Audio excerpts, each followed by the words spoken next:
Задавая вопрос, кто такой Яковлев, мы не можем однозначно на него ответить. Настолько широка сфера его деятельности, настолько велика его заслуга перед родным чувашским народом. В этом году все чуваши отмечают 150-летие со дня рождения своего великого учителя, просветителя, гуманиста Яковлева. Правительство Российской Федерации приняло специальное постановление о праздновании юбилея 150-летия этого выдающегося деятеля, сыгравшего весьма большую роль в жизни народов Поволжья и Урала. В частности, принята обширная программа мероприятий, связанных с празднованием этим юбилеем. Нельзя не отметить, что на родине Яковлева, в деревне Кошки-Ново-Тимбаево, это соседний Татарстан, будет установлен ему памятник. Яковлева весь чувашский народ вспоминает с благодарностью за то, что именно с его именем связана современная письменность чувашского народа, его алфавит, его современный литературный язык.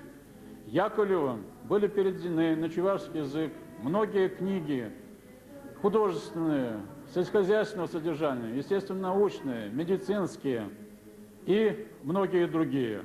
С именем Яковлева связано становление первой Симбирско-чувашской школы, которая дала более 1000 учителей, принявших участие в создании школ во многих областях Поволжья, Урала и далеко за Урал. В частности, Яковлевым была проделана большая работа при создании школ и на территории нашей бывшей Уфимской губернии. С именем Яковлева связан и большой пласт работы приобщения чувашского народа к православной вере. В частности, Яковлевым переведены многие книги религиозного содержания на чувашский язык. Нельзя не отметить интересную деталь. Оппоненты Яковлева в отношении его перевода Библии на чувашский язык говорили, что чувашский народ настолько беден, что не в состоянии передать все те отвлеченные понятия, заложенные в этой священной для многих христиан книге. Яковлев доказал обратное. В частности, он успешно перевел Библию. О том, что эта работа была успешно сделана, говорит тот факт, что за этот перевод британское, библейское и иностранное общество избрало его своим почетным членом. И это сделала организация чисто протестантская, но по существу оппортунистически настроена против православия. Яковлев тогда еще не знал и не имел в руках того словаря, 17-томного, знаменитого словаря Ашмарина, который охватывает все богатство чувашского языка. Но Яковлев чувствовал это, что язык достаточно богат.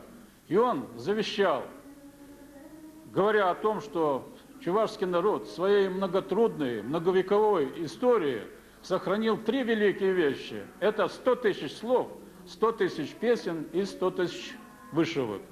К сожалению, в последующие годы, особенно уже в советское время, наследие Яковлева в отношении развития чувашского языка стало забываться. И было допущено много ошибок, которые привели к тем негативным явлениям, когда изучение чувашского языка в наших чувашских школах или же прекращалось, или же велось на недостаточном уровне. Надо отдать должное правительству Республики Башкортостан за ту национальную политику, которая проводится сейчас в нашей республике, когда возрождается национальная культура тех народов, которые вместе с башкирским народом построили современный Башкортостан и уверенно смотрят в свое будущее. Еще многое предстоит сделать, но уже то, что сделано, дает основание верить, что вопросы, проблемы развития национальной чувашской культуры в Республике Башкортостан будут успешно решаться. Большой объем работ предполагается выполнить чувашским культурным обществом. В связи с постановлением правительства Российской Федерации и в соответствии с договором о дружбе и сотрудничестве между Республикой Башкортостан и Чувашской Республикой, подписанной в 1994 году, будет проведен большой объем мероприятий, связанных с празднованием этого славного юбилея.